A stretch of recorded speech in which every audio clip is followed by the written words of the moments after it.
So, ఇప్పుడు ఈ ఏదైతే ప్రెగ్నెంట్ లేడీస్ ఉంటారో, వాళ్ళకి ఒకవేళ ఏదన్నా షుగర్ గానీ, ఇప్పుడు మీరేదైతే హెచ్‌బీఎస్ఏజీ పాజిటివ్ అలా యెస్. చెప్పారో, సో, అది ఏమన్నా ఉంటే గనక అది బేబీకేమన్నా వచ్చే ఛాన్సెస్ ఉంటాయా మేడం?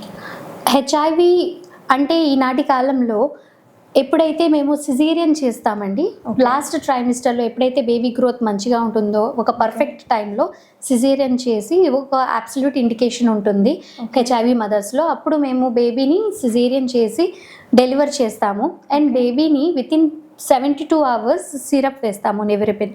సో, ఆ సిరప్ వేయడం వల్ల హెచ్ఐవి మదర్‌కి పుట్టిన బేబీకి మ్యాక్సిమం ప్రొఫిలాక్టికల్లీ మేము సేవ్ చేస్తాము హెచ్ఐవి రాకుండా.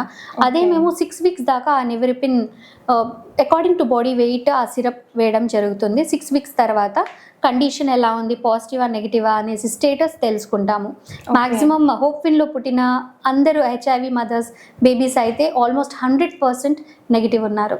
ఓకే. సో, ఇక్కడ అలాంటి కేసెస్ చేశారు కదా మేడం? చాలా కేసెస్ చేసాము. దాదాపుగా ఒక 50+ కేసెస్ చేసాము ఇప్పుడు. So, all are fine ma'am. All are fine babies, all are having a status HIV negative.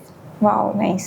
So, ఈ షుగర్ గానీ, డయాబెటిక్స్ కానీ, బీపీ గానీ ఏదైతే మదర్స్‌కి ఉంటుందో అది బేబీస్‌కి ఏం రాదంటారా? బీపీ అనేది వాళ్ళకి ప్లాసెంటా వల్ల వస్తుందండి. ఎవరైతే బీపీ ముందు నుంచి ఉండిద్దో అది వేరే పరిస్థితి. కానీ ఎవరిలో అయితే మదర్స్‌లో ప్రెగ్నెన్సీ నుండి వచ్చిద్దో ప్లాసెంటల్ టిష్యూ వల్ల వస్తుంది.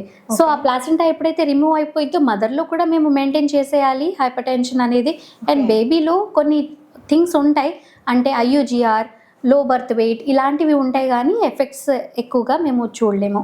సో, ఎప్పుడైతే దాంట్లో నుంచి మేము ఫీటల్ డిస్ట్రెస్ అయినా లేకపోతే లో బర్త్ వెయిట్ బేబీని మళ్ళీ రిసస్టేట్ చేసి అయినా ఎఫెక్ట్స్ని మొత్తంగా కాపాడవచ్చు.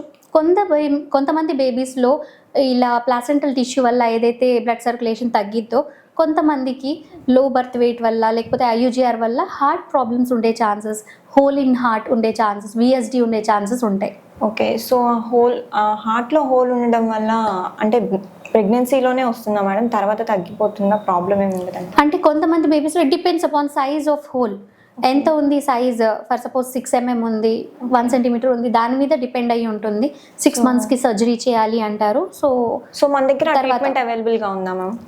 మీన్స్ పీడియాట్రిక్ సర్జరీ అవైలబుల్ కూడా ఉంది. మీన్స్ బయట నుంచి పీడియాట్రిక్ సర్జరీని పిలుస్తాము. సో, అలాంటి సర్జరీస్ కూడా ఇక్కడ అవైలబుల్ ఉన్నాయండి. ఓకే. సో, ఇప్పుడు 9th మంత్ పడిన తర్వాత ఎలాంటి జాగ్రత్తలు తీసుకోవాలంటారు? 9 months అయిపోయిన తర్వాత ఫర్ సపోజ్ వాళ్ళు చూసుకునేది ఏంటంటే maximum foetal count, foetal movement count అని ఉంటుంది.